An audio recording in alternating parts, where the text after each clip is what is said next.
Bonjour, vous allez bien?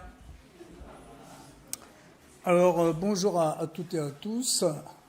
Bonjour à ceux qui nous suivent à distance. Et vraiment très heureux d'être avec vous ici ce matin. Merci José de nous avoir menés dans cette première partie du culte et au groupe de louanges et Jean-Daniel, Néhémie aussi à la sono. Très bon moment déjà avec plein de belles choses qui ont été dites. On va poursuivre notre série de prédications sur l'épître de Jacques, qu'on veut sous la thématique des disciples en action. Et c'est pour ça que j'ai pris ce t-shirt. C'est un frère qui me l'a offert. Il est revenu d'un séminaire, d'un congrès en Inde, où les chrétiens se lèvent, et il a pensé à moi. Donc merci à ce frère. Donc voilà, il y a plein de trucs. Alors je ne sais pas trop en fait ce que ça veut dire, c'est de l'anglais. J'ai vu qu'il y avait Jesus. Donc je me suis dit, c'est bien. Après, j'ai pas vraiment eu le temps d'aller vérifier.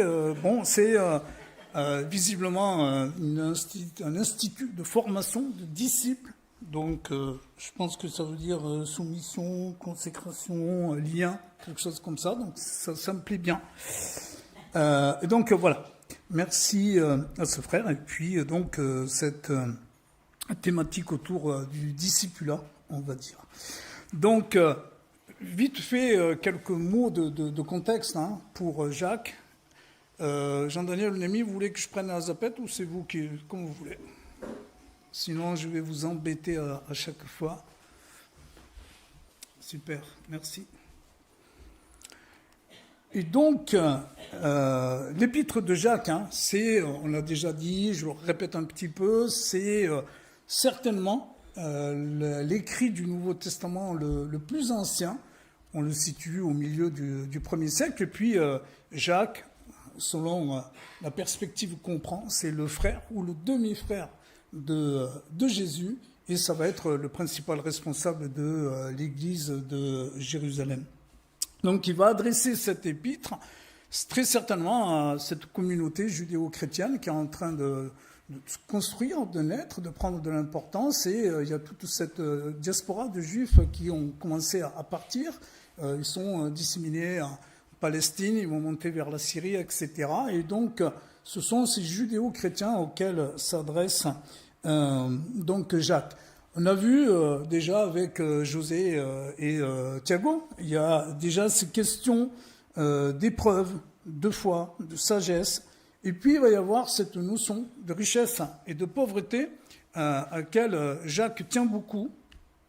Et on va voir que ça dépasse en fait la seule sphère de la pauvreté et de la richesse. Ça va aller, ce que j'appellerais plutôt la discrimination, favoritisme diront certains, la partialité. Je vais retenir cette notion de discrimination. Alors, concernant la discrimination, je voudrais, si vous le voulez bien avec vous, nous livrer un petit sondage. Officiellement, il y a 26 motifs de discrimination. Alors ils ont été établis officiellement, on le voit sur le tableau de droite, selon l'âge, alors je les vois pas super bien, en fonction de, bien sûr, la condition sociale, la précarité, la couleur de peau, la nation, le pays, l'orientation sexuelle, le genre, la religion, les idées philosophiques, toutes ces choses-là. Il y en a 26, donc on voit que beaucoup de personnes peuvent être concernées par ces motifs de discrimination qui peuvent empêcher de trouver du travail, de trouver un logement, d'accéder aux loisirs, d'accéder à la vie sociale en général. Et donc, voilà, je vous propose de faire ce petit sondage, de répondre à la question: avez-vous déjà vécu une situation où vous avez eu le sentiment d'être victime d'une discrimination? Quel que soit le motif, ce qu'on vient d'évoquer. Donc on va faire ça, je ne sais pas si on peut le faire via Zoom aussi, Jean-Daniel, peut-être de voir en fonction des personnes qui sont présentes au Zoom, celles qui répondent oui. Et je vais demander à José son aide. Donc, si vous voulez bien, c'est de lever la main ceux qui estiment qu'ils ont été déjà en situation où ils ont eu le sentiment d'être victimes d'une discrimination, c'est de lever la main. José, si tu veux bien m'aider, on va essayer comme ça, grosso modo. Moi, j'ai été victime, donc je lève la main. Et c'est de voir si tu peux m'aider. Ça fait, non, on ne va pas compter, mais le pourcentage, ça fait quoi à peu près? Je ne sais pas, peut-être 30%. Qu'est-ce que tu en penses? 40%? Ça fait pas mal, hein? S'il y a des statisticiens, des comptables, je suis comptable, mais j'ai du mal. Je sais pas, peut-être 40%? Allez, banco, 40%. Jean-Daniel, tu as une idée à peu près de... 16% sur Zoom. Combien? 17%. 17. 40, 17. Ok. Donc, 40%. On va y revenir un petit peu après. On va garder ce taux en mémoire. Donc, je vous propose de lire le texte du jour, Jacques, chapitre 2, verset 1-13, dans la version dite à la colombe. Mes frères, ne mêlez pas à des considérations de personnes votre foi en notre Seigneur de gloire, Jésus-Christ. S'il entre dans votre assemblée un homme avec un anneau d'or et un habit resplendissant, et s'il y entre aussi un pauvre avec un habit misérable, si plein d'attention pour celui qui porte l'habit resplendissant, vous lui dites, toi, assieds-toi ici à cette place d'honneur, et si vous dites au pauvre, toi, tiens-toi là, debout, ou bien assieds-toi au-dessous de mon marchepied. Ne faites-vous pas en vous-même une distinction, et n'êtes-vous pas des juges aux pensées mauvaises. Écoutez, mes frères bien-aimés, Dieu n'a-t-il pas choisi les pauvres selon le monde pour qu'ils soient riches en la foi et héritiers du royaume qu'il a promis à ceux qui l'aiment? Et vous, vous avez déshonoré le pauvre. Les riches ne vous oppriment-ils pas et ne vous traînent-ils pas devant les tribunaux? Ne sont-ils pas ceux qui blasphèment le beau nom invoqué sur vous? Sans doute, si vous accomplissez la loi royale selon l'Écriture, tu aimeras ton prochain comme toi-même, vous faites bien. Mais si vous vous livrez à des considérations de personnes, vous commettez un péché. Vous êtes convaincus de transgression par la loi. Car quiconque observe toute la loi mais pêche contre un seul commandement devient coupable envers tous. Celui qui a dit « ne commets pas d'adultère » dit aussi « ne commets pas de meurtre ». Or, si tu ne commets pas d'adultère mais que tu commettes un meurtre, tu deviens transgresseur de la loi. Parlez et agissez à un homme qui doit être jugé selon une loi de liberté. Car le jugement est sans miséricorde pour qui n'a pas fait miséricorde. La miséricorde triomphe du jugement. Merci Seigneur pour ta parole. Seigneur, ouvre-nous nos entendements, notre esprit, notre cœur, notre intelligence, pour que ta parole nous transforme à ta ressemblance de jour en jour. Seigneur, pardon pour toutes les fois où nous ne faisons pas ta volonté. Seigneur, nous voulons marcher en humilité et emprunter ce chemin de sainteté dans lequel tu nous engages pour être fidèles à ton enseignement. Loué sois-tu, Seigneur. Au nom du Christ, Amen.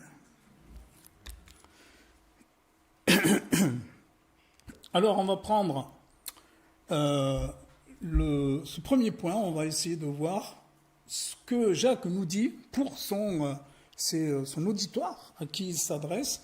On essaiera de voir après dans un deuxième point ce que ça représente pour nous, cette discrimination, les effets, dans un troisième temps, de la discrimination, et enfin, quelle réponse biblique on peut apporter.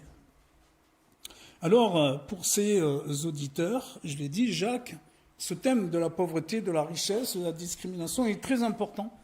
Il va s'y adresser, en fait, il va l'exposer 3 fois dans cette courte épître, puisqu'elle a 5 chapitres. La première fois, il va l'évoquer dans les versets 9 à 11 du premier chapitre. il aborde déjà cette question. Il dit que le frère de condition humble se glorifie de son élévation, que le riche, au contraire, se glorifie de son humiliation, car il passera comme la fleur de l'herbe. Le soleil s'est levé avec sa chaleur ardente, il a desséché l'herbe, sa fleur est tombée, et la beauté de son aspect a disparu. Ainsi, le riche se flétrira dans ses entreprises.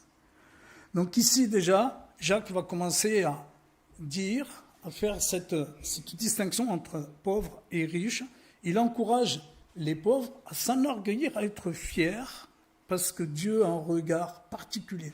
Tout le récit de la Bible, depuis l'Ancien Testament jusqu'à Jésus, les apôtres après, parle de ce regard, de cette compassion qui est toute particulière de Dieu envers les victimes, envers les pauvres. Et il demande aux riches de faire attention. Vous pouvez faire les beaux, mais c'est risqué. Votre richesse, votre pouvoir, il n'est que temporaire, il n'est que superficiel. Et déjà, il introduit cette idée de l'éternité. Ensuite, il y a le deuxième passage que nous avons vu, et il va finir dans le 5e chapitre, et le verset 1 à 6, il y revient. Et alors là, attention, c'est vraiment la punchline, comme on dit. À vous maintenant, les riches, pleurez à grands cris à cause des malheurs qui viendront sur vous.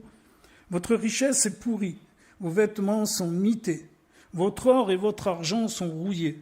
Leur rouille s'élèvera en témoignage contre vous et dévorera votre chair comme un feu. Vous avez amassé des trésors dans ces jours qui sont les derniers.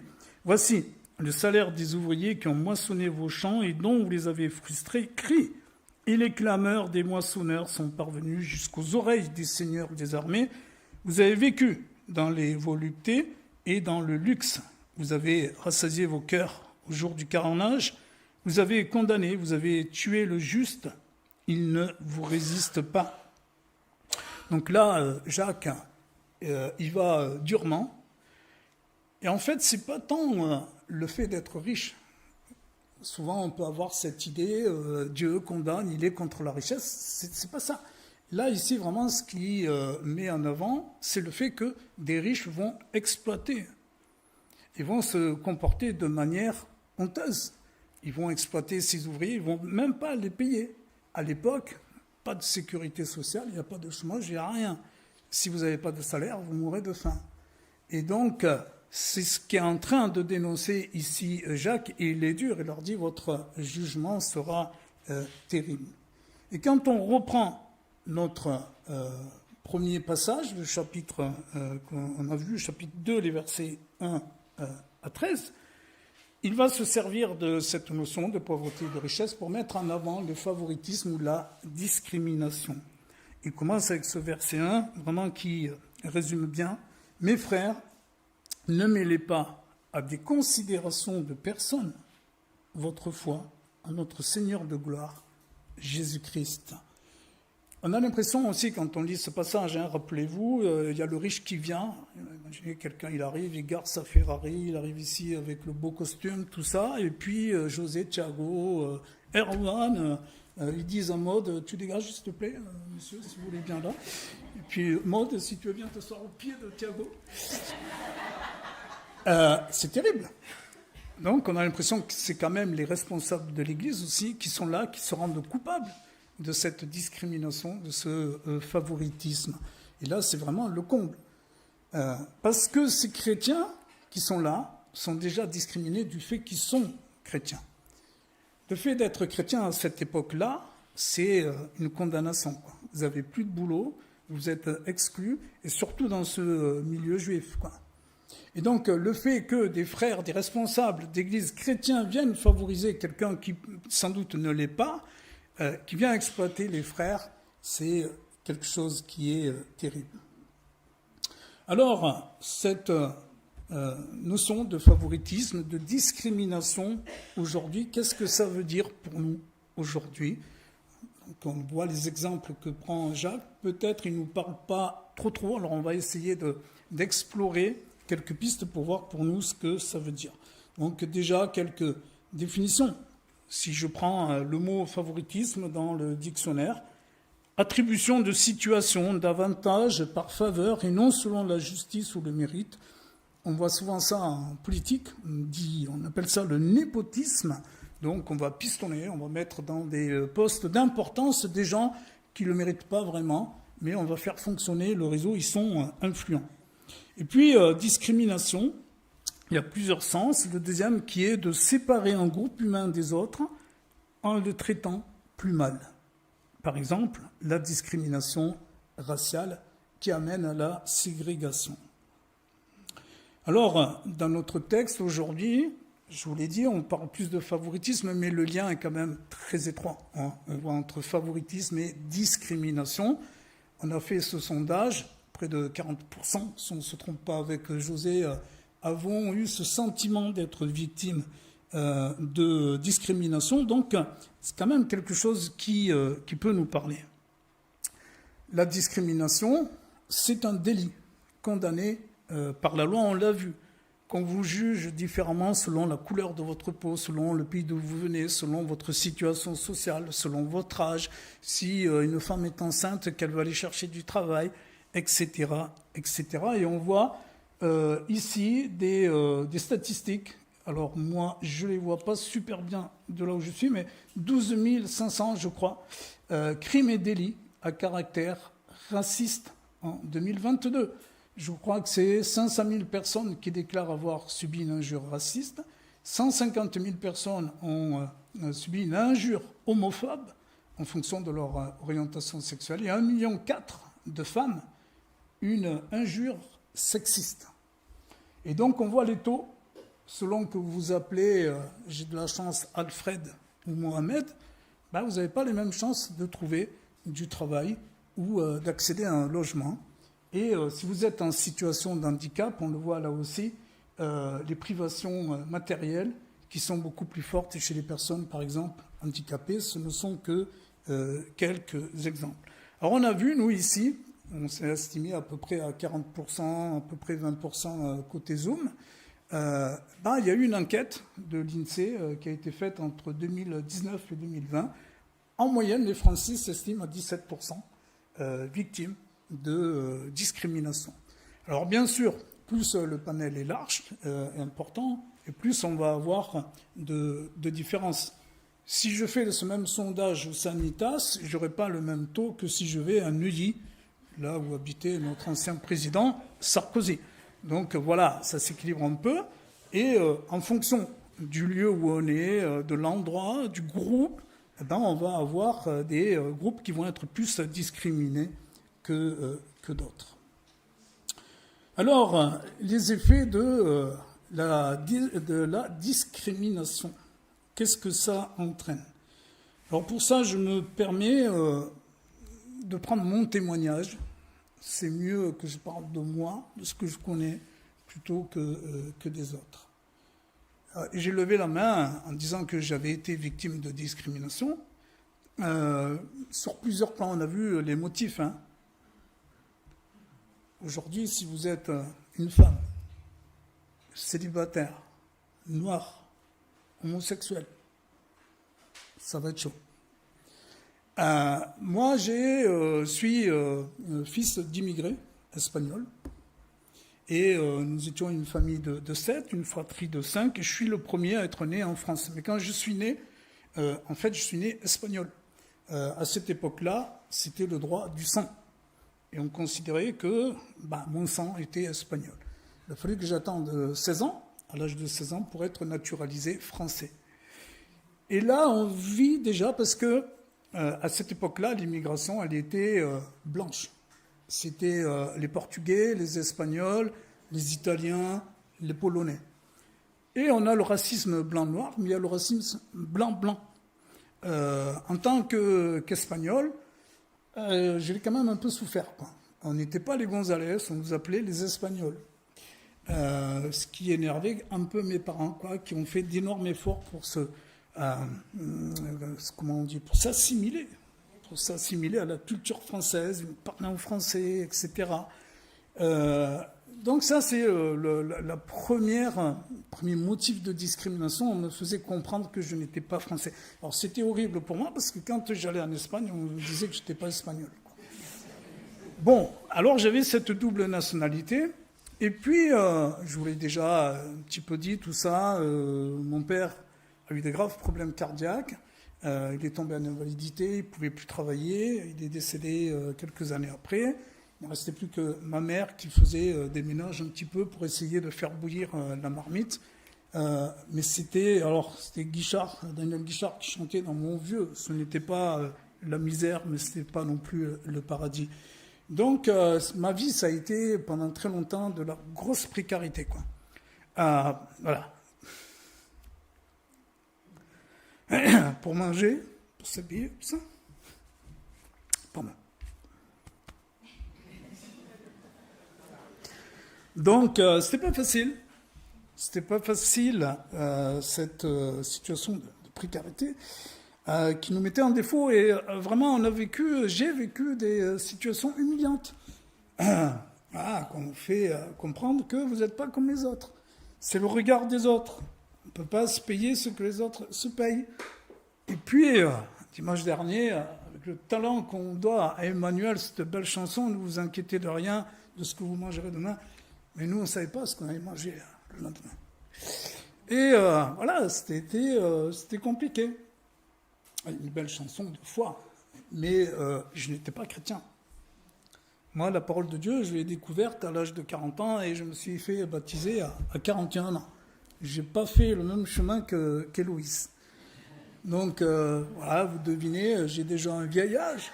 Et les 2 tiers de ma vie sont marqués par ça. Par cette, j'ai envie de dire, blessure, parce que traumatisme. Alors, très vite, en cité, vous faites quoi ? Quand vous êtes enfant, ça passe à peu près.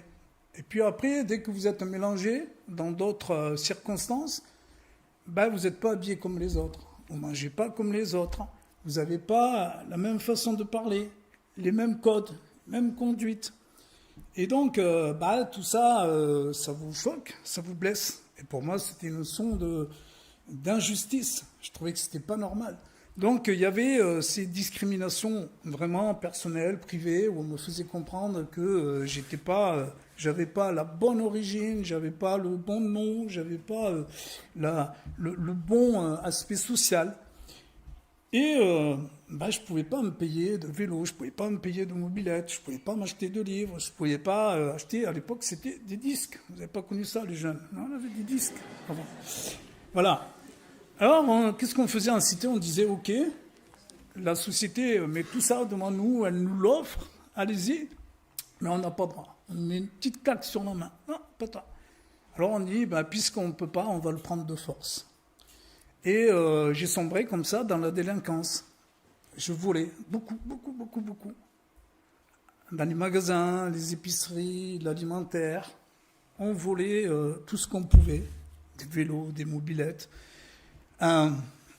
Et puis, d'autres conséquences, voilà, je ne vais pas trop rentrer dans les détails parce que ce n'est pas du tout glorieux. Voilà, c'est l'alcool, c'est la violence, c'est la délinquance. Alors, beaucoup ici peut-être vont dire, mais ce n'est pas une raison, et vous avez raison, ça ne justifie pas. Certains n'ont pas réagi comme moi. Déjà, dans mes frères, certains ont été plus sages. Moi, il y a d'autres facteurs, c'est mon expérience, c'est comme ça que je l'ai vécu. Avec cette violence aussi. Et d'autres, par contre, ont fini en prison. Donc ça a été quelque chose qui m'a vraiment marqué, qui fait une blessure, quoi. Et cet effet de la discrimination, elle a fait que pendant longtemps, c'était mon image, quoi. C'était le regard des autres que je cherchais. Je cherchais de la reconnaissance. Et puis mon rapport à l'autre, c'était un rapport de force, toujours. Parce que je ne voyais que la relation à l'autre qu'au travers de la force. C'est vrai que dans les cités aussi, c'est pas toujours tendre. On a sombré aussi dans tout ce qui était vandalisme. On cassait tout. Nous étions ce qu'on appelle aujourd'hui les sauvages. On cassait tout ce qui représentait pour nous l'oppression, la société, les pouvoirs. Dans les collèges, dans les lycées, on cassait les classes, on vandalisait, on s'en prenait à tout ça. je ne peux pas revenir en arrière, je demande pardon au Seigneur pour ça, et ça ne justifie pas ce que j'ai fait. Donc les jeunes, faites pas ça, surtout pas.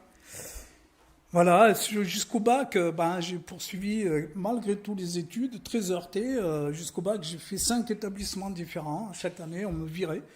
Et puis, c'était pas d'un quartier à l'autre, hein, c'était d'un département à l'autre. Mais le Seigneur était là. Chaque fois, il me mettait quelqu'un qui m'encourageait à continuer. Je n'étais pas chrétien. Chez nous, Dieu, on ne connaissait pas. Dans la cité, personne ne nous parlait de Dieu. J'ai découvert Dieu que très tardivement. Alors, si je vous dis tout ça, c'est parce que vous avez aussi vos expériences. Beaucoup ici ont levé la main. Et vous avez peut-être été traumatisés. Vous portez ces choses-là aussi en vous. C'est ça les effets de la discrimination. Donc, tout le monde va avoir des expériences, on va dire, plus ou moins différentes. Et on va réagir de manière différente les uns et les autres. La plupart du temps, la tentation, elle est de réclamer de la justice, de rééquilibrer les choses. Mais ça va beaucoup plus loin. Moi, pendant longtemps, c'était la vengeance. Je voulais me venger. Et en fait, on le voit, surtout à partir des années 60, même ça s'est infiltré dans l'Église, on a essayé de mélanger un peu le social et l'Évangile. Et moi, quand je me suis converti des années plus tard, je voyais Jésus un peu comme Che Guevara. Che Guevara, c'était mon idole. C'était le révolutionnaire, alors non pas cubain, mais argentin. Et je voulais être Che Guevara quand j'étais jeune. Je voulais faire la révolution, tout ça.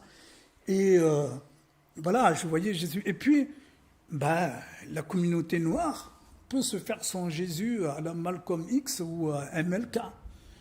Les féministes peuvent se faire leur Jésus, leur évangile, selon les Simones, ce que j'appelle les 3 Simones. Simone de Beauvoir, les 2 Simone Veil, avec un W et avec un V. Et finalement, ce qui se passe là, c'est qu'on laisse de côté l'évangile. Ça ne devient plus qu'une toile de fond. Ce qui va importer, c'est le combat politique, social. Et donc, on voit qu'il y a toujours cette notion de lutte, en fait. Et elle n'est pas nouvelle. Si vous prenez vos Bibles, à partir de Genèse, chapitre 1, verset 1, ça va très vite selon les formats des Bibles. Vous arrivez à la 3e, 4e, 5e page. Dieu a tout créé. Il vit que tout cela était bon. Et puis il crée Adam et Ève et patatras. Qu'est-ce qui se passe? En fait, on pourrait aussi symboliser avec ça. Hein. Le diable, il vient voir Adam et Ève. Dieu est en train de vous discriminer. Vous pouvez être comme lui. Révoltez-vous. Et cette faille, ce péché, il va inonder toute l'histoire de l'humanité jusqu'à aujourd'hui. Et on a ces conflits qui sont toujours là, une histoire de pouvoir. Alors comment est-ce qu'on peut répondre à tout ça? J'ai envie de dire, alors déjà je n'ai pas la réponse, je n'aurai pas cette prétention, et vous avez déjà aussi sans doute les uns et les autres bien réfléchi à ces questions. Voilà, cette méditation que j'ai eue assez longue sur ces textes m'amène à dégager quelques pistes. Tout d'abord, nous avons une identité qui est double. Comme moi j'ai la double nationalité, ibérico-française, eh bien je suis maintenant disciple du Christ, mais aussi citoyen français. Et en tant que citoyen en France, nous avons aussi à faire entendre notre voix pour la justice. C'est pas parce qu'on est chrétien qu'on doit se dire « Ah non, j'attends la fin des temps, le retour du Christ et je laisse tomber ». On a à se battre. Les 26 motifs qui sont maintenant punis, qui sont passibles de délits, de crimes, qui tombent sous le coup de la loi, c'est une bonne chose. Il n'est pas normal que qu'on insulte des gens parce qu'ils ont une orientation sexuelle qui ne nous plaît pas, parce que c'est une femme, parce que c'est un handicapé, parce que c'est un âgé, parce qu'il est noir, parce qu'il est jaune, parce qu'il est ceci ou parce qu'il est cela. On doit se battre pour que tout le monde ait des accès aux choses fondamentales, le travail, le logement. C'est une bonne chose que les femmes se soient battues pour qu'elles obtiennent le droit de vote. C'était légitime. C'est normal que les ouvriers se soient mobilisés, parfois de manière dramatique, pour avoir un code du travail qui les protège des abus des patrons. Voilà. Il n'y a pas très longtemps, j'ai reçu que maintenant, voilà, le Seigneur m'a permis d'avoir, je pense, une belle carrière professionnelle. Et du coup, il y a pas mal de choses maintenant qui sont derrière, mais voilà, récemment, je recevais quelqu'un pour un poste dans mon équipe. Et donc, on avait publié cette offre et tout ça, je reçois des candidats, et puis je reçois une personne, mais vraiment bien sous tous les aspects, vraiment le critère. Je dis, waouh, c'est le candidat parfait. On finit l'entretien et il me dit, il faut vraiment que je vous dise quelque chose. Alors derrière moi, je ne sais pas si ça a un rapport, je dis doucement, je n'ai pas le droit normalement, mais j'ai un calendrier avec des versets bibliques et tout. Et la personne me dit, il faut que je vous dise, en fait, je vis avec quelqu'un en couple du même sexe. Et il me dit, voilà, alors, bon, c'était un signe de confiance, il n'était pas obligé de me le dire. Et puis, je tombe sous le coup du délit si je lui dis, ah ben mon pote, non, ça ne va pas le faire. Ça n'a rien changé pour moi. Je dis, ça ne me regarde pas, c'est votre vie privée. Vous avez tous les critères qu'il faut pour occuper le poste, c'est ça que je regarde. On le voit aussi, par exemple, nous, avec la DEPAN, les frères et sœurs ici, qui 2 fois par mois vont recevoir cette file de personnes qui sont dans le besoin indifféremment selon leur couleur, leurs conditions sociales, etc. Voilà la réponse chrétienne. Mais je voulais insister sur ce point, nous sommes aussi citoyens. Et en tant que citoyens, nous avons notre voix à faire entendre. Donc là, récemment, c'est cette loi sur l'euthanasie qui est passée. Eh ben, on est citoyen, on a le droit de dire que ça ne correspond pas à nos valeurs.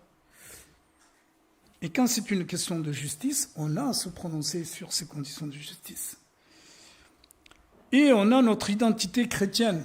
Paul nous le dit en Philippiens 3,20, « Notre cité à nous est dans les cieux, d'où nous attendons aussi comme sauveur le Seigneur Jésus-Christ. » Et là, bien sûr, il faut qu'on se réfère à la parole de Dieu, la parole qui transforme, la parole qui est inspirée. Et je peux ne pas être d'accord avec tous les choix, avec l'orientation sexuelle de telle personne, mais je l'accueille en fraternité.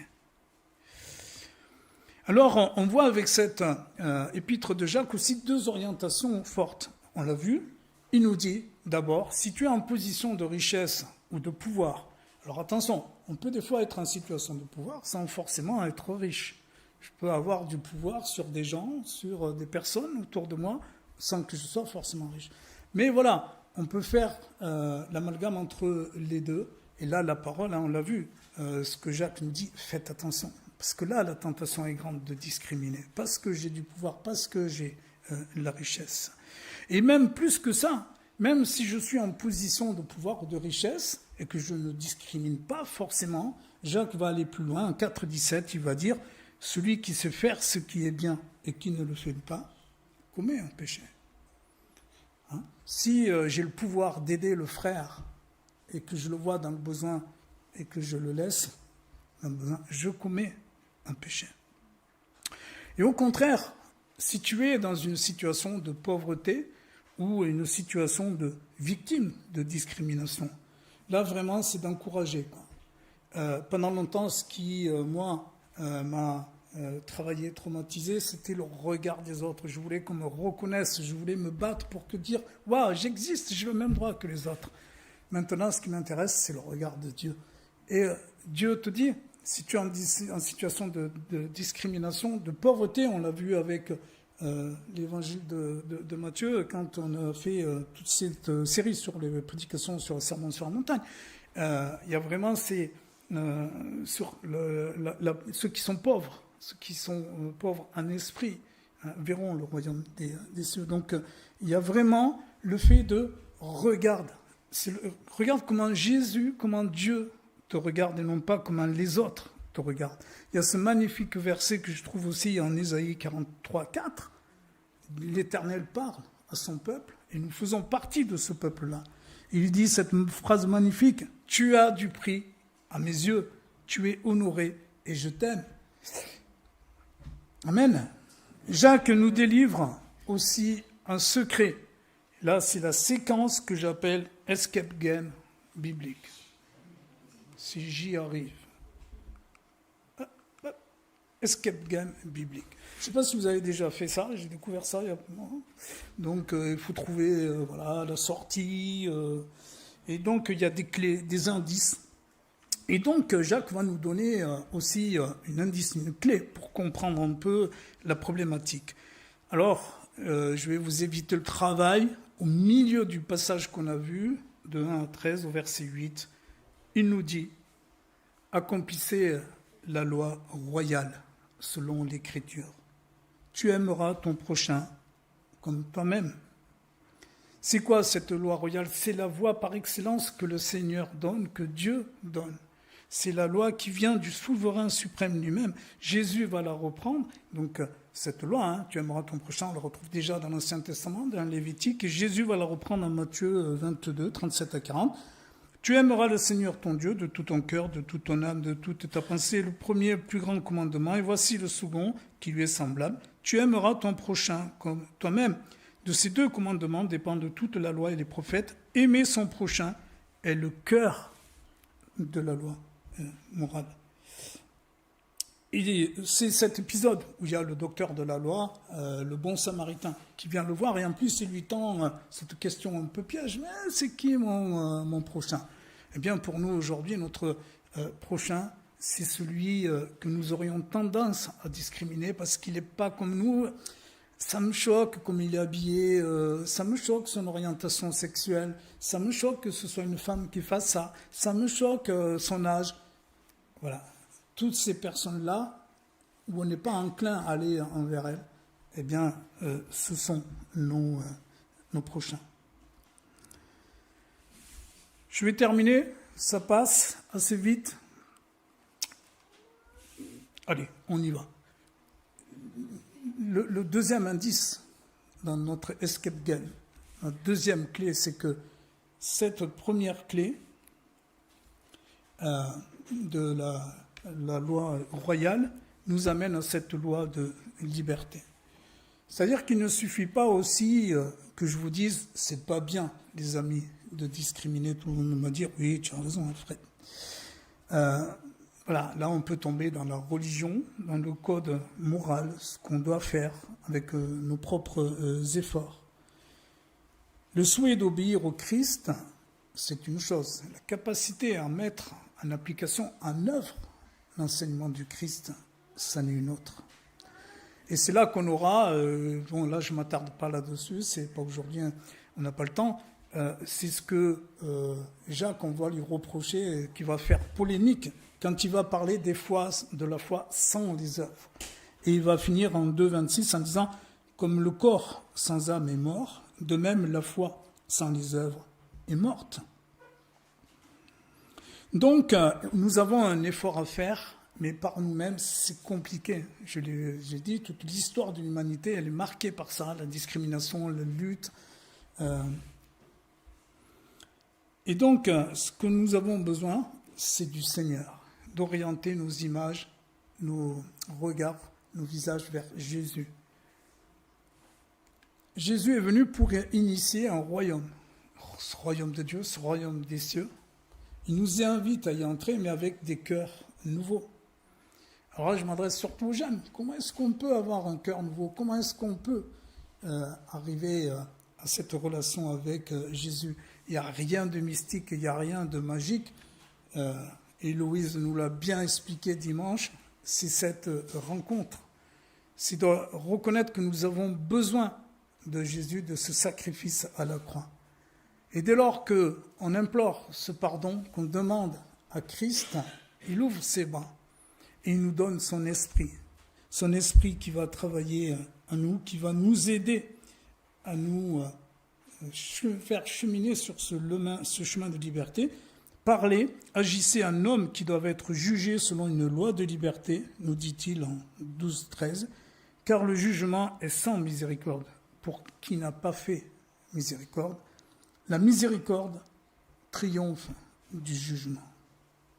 Et donc cette loi qui libère, mes amis, c'est cet amour fraternel, cet amour que nous donne Christ, qui est à la base, vraiment, on travaille sur le discipulat, cet amour fraternel, il est à la base du discipulat. Vous vous rappelez sans doute ce passage où Jésus, après sa résurrection, apparaît à ses disciples. Il y a cet épisode de la pêche miraculeuse.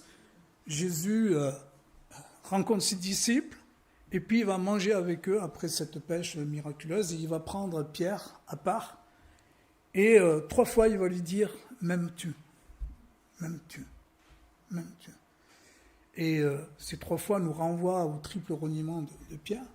Pierre, oui, je t'aime, Seigneur, je t'aime. Et Jésus va lui dire, alors prends soin du troupeau des brebis, de mes frères et sœurs.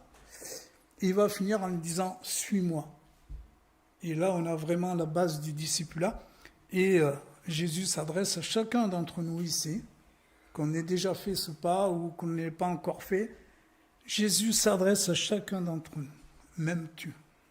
M'aimes-tu ? M'aimes-tu ? Si vous répondez oui, ce oui l'engage. Il nous engage à servir le frère et sœur.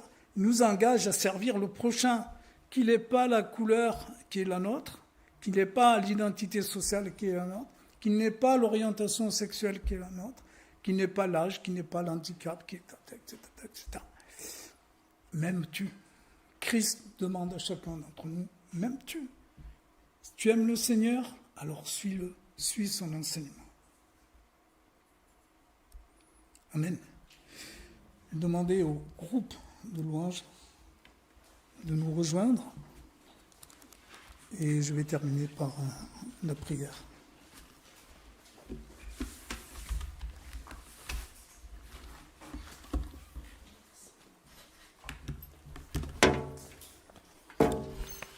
Oui, Seigneur, nous te remettons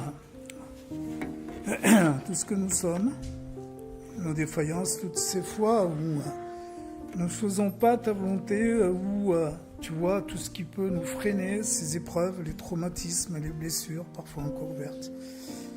Et Jésus, tu as traversé ces épreuves à la croix.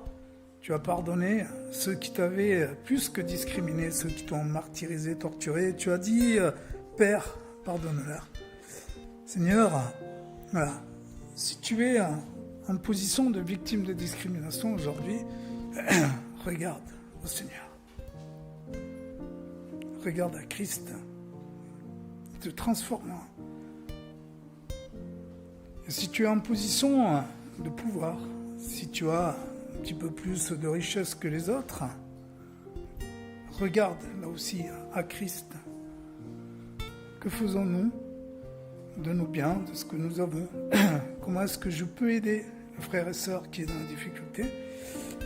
Et si tu es gêné parce que il y a une personne qui n'a pas l'identité que tu trouves bonne, son interprétation biblique te gêne, alors prie le Seigneur pour que tu aies la compassion, l'amour pour accompagner cette personne. Aide-nous, Seigneur Jésus, par ton esprit, à ce que nous ayons ce cœur nouveau, transformé. Pardon, Seigneur, pour toutes les fois, encore une fois, je ne fais pas ta volonté. Seigneur, oui, tu me dis, m'aimes-tu, m'aimes-tu, m'aimes-tu, je t'aime, Seigneur, et nous voulons t'aimer. Loué soit Dieu, Seigneur. Amen.